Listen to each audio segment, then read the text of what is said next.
A viagem do Pátria. Portugal, Macau, em 1924. Foi há 100 anos que 3 portugueses voaram pela primeira vez entre Portugal e Macau, numa altura em que a audácia humana testava continuamente os limites de uma aeronáutica nascente. A viagem transcontinental de Brito Paes, Sarmento de Beiros e Manuel Gouveia, apoiada e seguida atentamente pelos portugueses, deixou uma marca na história da aviação. Aqui contamos como tudo se passou. O podcast A Viagem do Pátria é uma produção conjunta da Força Aérea Portuguesa e da Universidade do Porto. Segundo episódio. De Málaga a Tunis. Calma no Mediterrâneo Ocidental. A viagem do Pátria de Málaga para Orã decorreria sem grandes sobressaltos, não fosse, logo no seu início, o motor falhar. A costa espanhola ainda era visível, mas já estava longe demais para o avião aí poder regressar para pousar de emergência. A amaragem era uma situação pouco desejável que, infelizmente, os nossos aviadores já conheciam da sua anterior viagem à Madeira. Mas não passará de um sobressalto, já que o motor rapidamente retoma o seu funcionamento normal após Sarmento de Beiros abrir a ligação de outro depósito de combustível. O avião seguia rumo a Melilla, atravessando agora o Mediterrâneo, ou mais exatamente o mar de Alborão, rumando para leste em direção à costa africana. Uma hora depois da saída de Málaga, avistam a minúscula ilha de Alborão, a pouco mais de 50 km da costa de Marrocos. Com 640 metros de comprimento por 260 de largura máxima, esta plataforma rochosa podia ser pequena, mas o seu nome, o mesmo nome deste mar ocidental, testemunhava os tempos em que aquelas águas estavam infestadas por piratas, entre os quais o pirata turco Al-Borani, de onde o nome.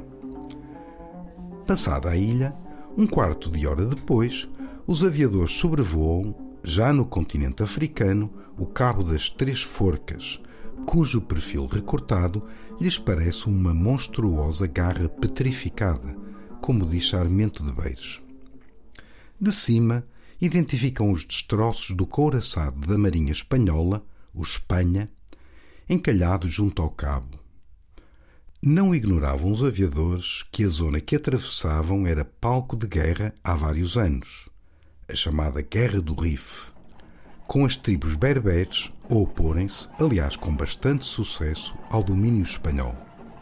3 anos antes, mais de 7.000 soldados do exército espanhol tinham morrido em batalha no chamado Desastre de Anual, uma severa derrota para a Espanha.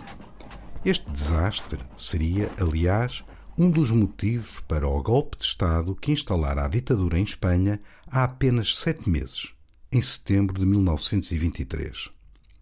A ditadura de Primo de Rivera era um acontecimento fresco na memória dos nossos aviadores, assim como a perda nesse mesmo ano do couraçado Espanha, encalhado por causa do nevoeiro durante uma operação de bombardeamento de posições berberes. Melilla ficava um pouco mais a sul, mas o Pátria, mantendo-se sobre o mar, deixa a cidade espanhola para trás e rumo ao próximo grande promontório, o Cabo da Água. Pouco tempo depois, seguindo a linha da costa, entra no território da Argélia e prossegue até à cidade portuária de Orã, onde aterra às 13h15 no aeródromo de La Sénia. Nem 3 horas tinha demorado a travessia entre Málaga e Orã. Os aviadores são bem recebidos pelos militares franceses e acompanhados pessoalmente pelo comandante Gallet do 2º Grupo de Aviação de África.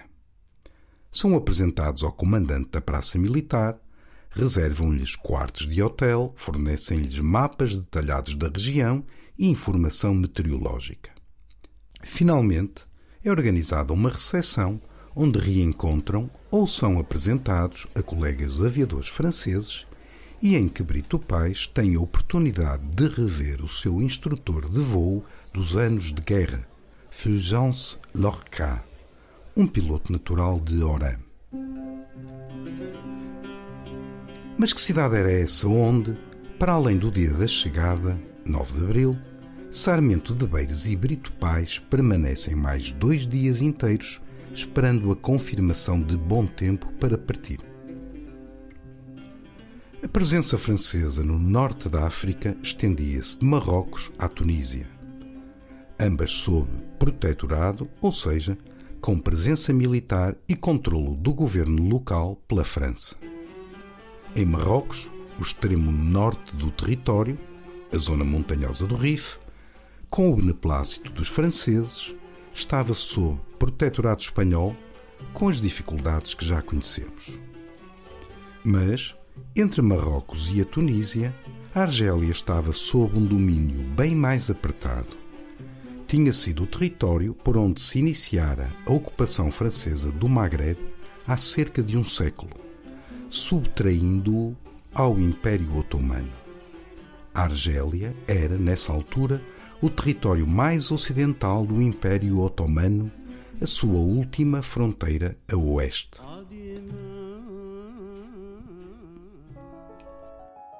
Tendo como uma das suas justificações ser uma medida contra a pirataria, a intervenção francesa traduziu-se afinal numa ocupação efetiva. À forte e sustentada ação militar, seguiu-se um movimento de imigração em massa de colonizadores de origem europeia. A Argélia passou então a ser entendida como uma extensão natural da França para o sul do Mediterrâneo, uma parte intrínseca do território nacional francês. E as grandes cidades de Oran e de Argel expandiram-se graças a uma população que era maioritariamente europeia.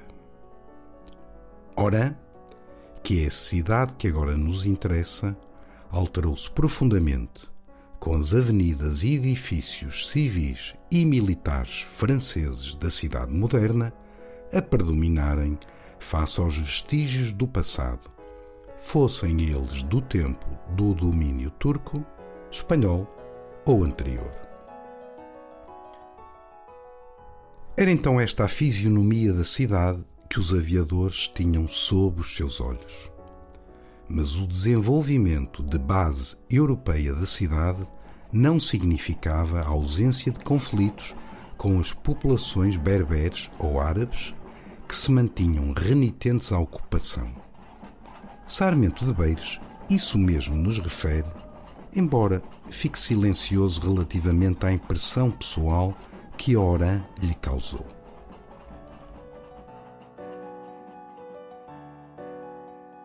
A cidade de Oran é um grande núcleo comercial cujo desenvolvimento, dizem-nos, se opera a olhos vistos e onde o espírito colonizador da França manifesta a finura e o savoir-faire que lhe tem permitido realizar, com êxito, a pacificação das regiões rebeldes das cercanias.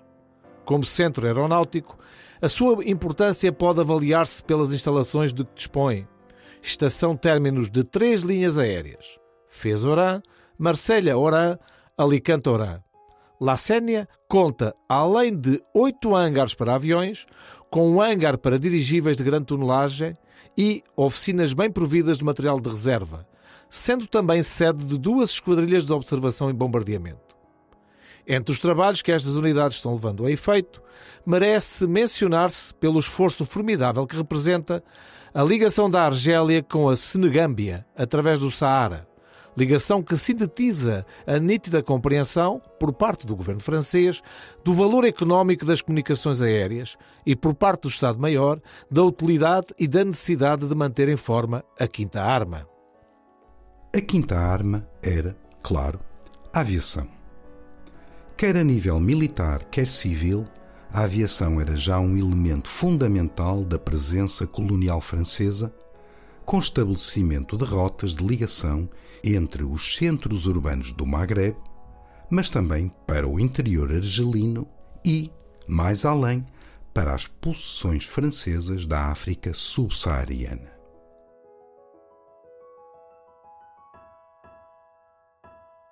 O aeródromo de Oran, La Sénia, era um dos pontos essenciais dessa rede que se ia estendendo de forma tentacular.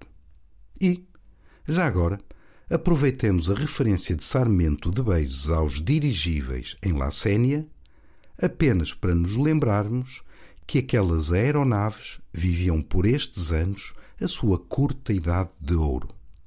Até aos dias de hoje, contudo, continuarão a ser aperfeiçoadas, embora sejam usadas apenas de forma pontual.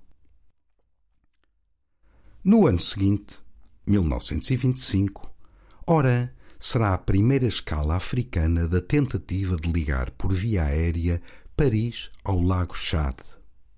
Um percurso no total de 6.500 km, sendo a maior parte realizado através do Saara. Não era esta, contudo, a primeira travessia do Saara, que já tinha sido conseguida alguns anos antes, embora com muitos percalços.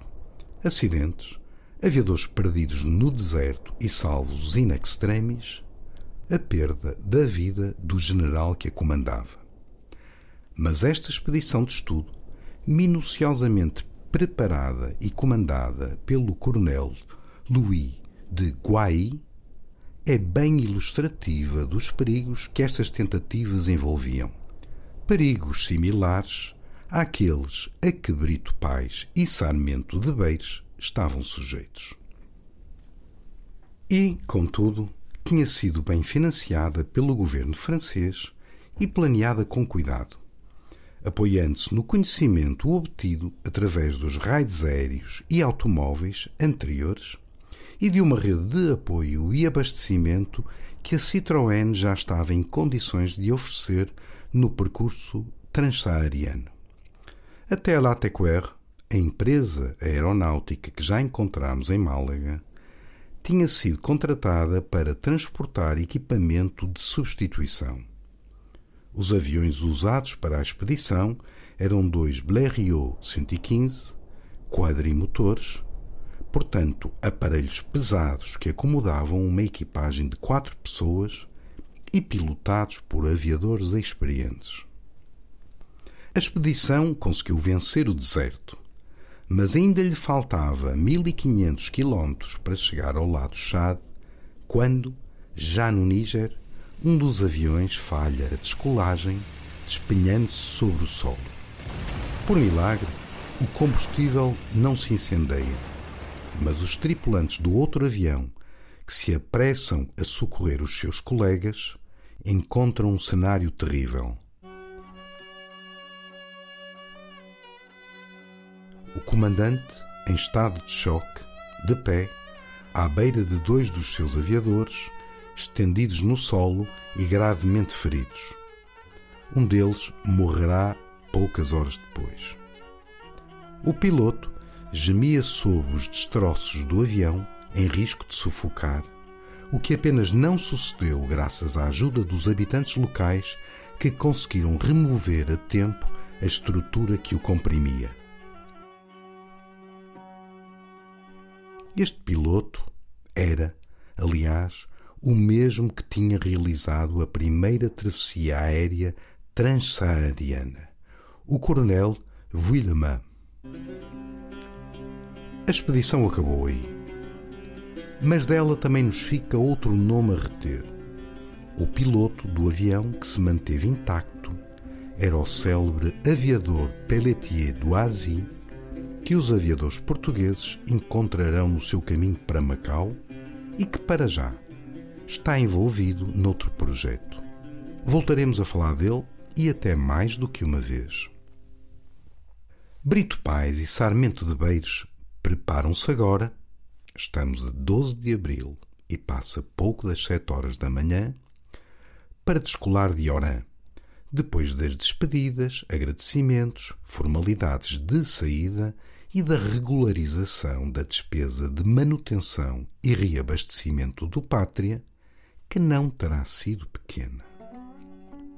À sua frente tinham um percurso de 1100 km até Tunis e bom tempo para o realizar. De início, seguem pelo interior, passando a sul de Argel, aproximando-se progressivamente da costa mediterrânica, que atingem por altura da cidade de Bugia, na região da Cabília. Depois acompanham-na com pequenos desvios para cortar caminho através do perfil irregular da costa e chegam a Tunis. A Cordilheira do Atlas, presença contínua ao longo do seu voo, é o limite da sua vista para sul. Mas é óbvio o encantamento dos aviadores com a majestosa paisagem montanhosa e o contraste que observam entre as zonas irrigadas e secas, à medida que vão identificando no terreno o caminho marcado no mapa. Depois é o deslumbramento com o Mediterrâneo. A descrição de Sarmento de Beires desse percurso não pode ser mais visual.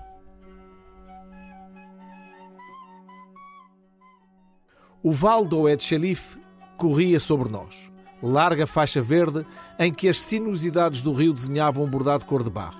Para sul, a imobilidade eterna das montanhas velava, impassível, as vastidões misteriosas do grande deserto.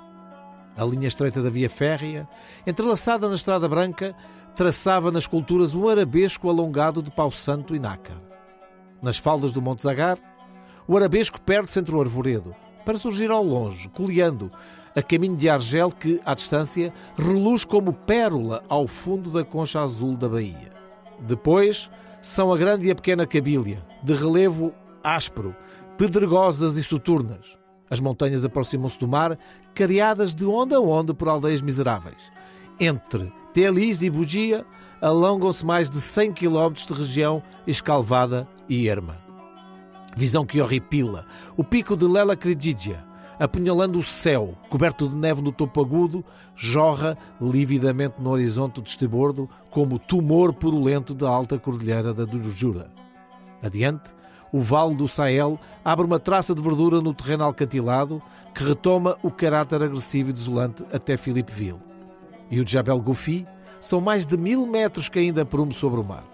A 2200 metros de altitude, o Pátria se ingra na rota à velocidade de 150 km por hora. Deixamos por bombordo o maciço de Yaduk, passando sobre o leito do antigo lago Fetzara, que tem o aspecto de uma chaga esbranquiçada na planície de Bonn. Cada cidade que avistamos põe na paisagem selvática um relâmpago de vida. Pela 1 da tarde, Tabarca anuncia-nos a Tunísia. Instantes depois, destaca-se no horizonte, por bombordo, a ilha de Galit. É um diamante negro em suspensão no azul. Mar e céu fundem-se em sincronismo incomparável de tons e o floco de sombra, aveludado, distante, faz-nos estremecer como se presenciássemos uma aparição. Junto aos lagos gêmeos de Bizerta e Garat El Akchel, chapas de aço polido a reverberar a luz do sol. O Jebel Akchel destaca-se pela coloração bronzeada da sua corcunda enorme. Enfim, ao longe, uma nódoa branca, branca como o lenço a acenar. Começa a emergir das águas do Golfo. Pouco a pouco, vai-se definindo, contornando, detalhando, e Tunis surge, alvíssima, quase luminosa, com o seu casario a cintilar na luz macia da tarde. O Pátria desce, descrevendo 2 grandes círculos sobre o campo de Qassar Said, e a terra, docemente, como gigantesca ave de outra era. O percurso tinha demorado quase 7 horas. Mais exatamente, 6 horas e 50 minutos, sem qualquer percalço, exceto o facto de que os membros da comitiva que os esperava contavam que aterrassem no aeródromo de El Alouina, a 9 km de distância. Mas rapidamente são alertados e chegam de automóvel. Na comitiva contavam-se o comandante Lafargue, aliás, Marquês de Lafargue, o comandante Frère e o cônsul honorário de Portugal em Tunis, Monsieur Tabonne. Mas, para os aviadores, o que era mais importante era rever o 4º membro da comitiva que abraçam longamente. Era Manuel Gouveia, mecânico. o terceiro membro da tripulação do Pátria, que só agora se encontrava completa.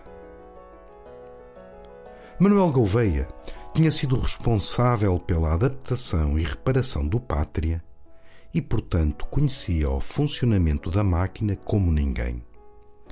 Era uma pessoa fundamental para as constantes revisões, afinações e reparações de que o aparelho necessitava.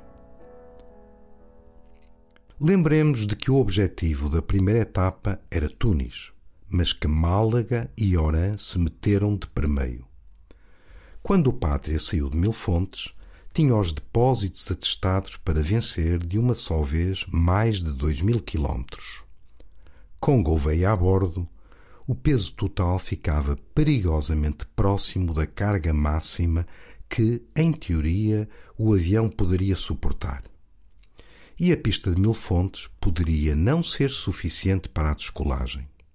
Assim, foi decidido que Manuel Gouveia apenas subiria a bordo em Tunis, para onde tinha seguido de barco a 31 de março.